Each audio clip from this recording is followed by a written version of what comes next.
somrient Pol Moya, que ha avivat la carrera dels 1.500.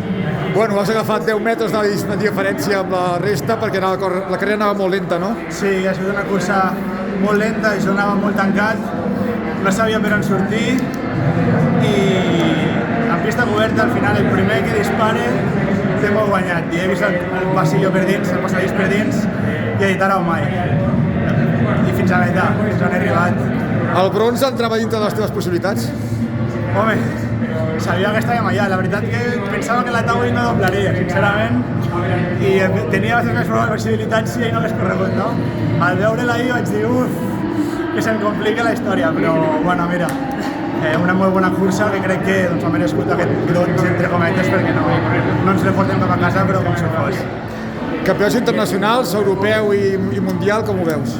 Doncs el mundial està complicat, veurem si entra al míting de Madrid i podem fer una bona marca i posar-nos en la lluita. I l'europeu, ahir anava al 32 i van 27 pel World Ranking, així que sé que hi ha algun parell de baixes, amb una mica de sort ens veiem allà. A veure si tenim sort. Esperem que sí. Doncs vinga, molta sort i gràcies. Gràcies.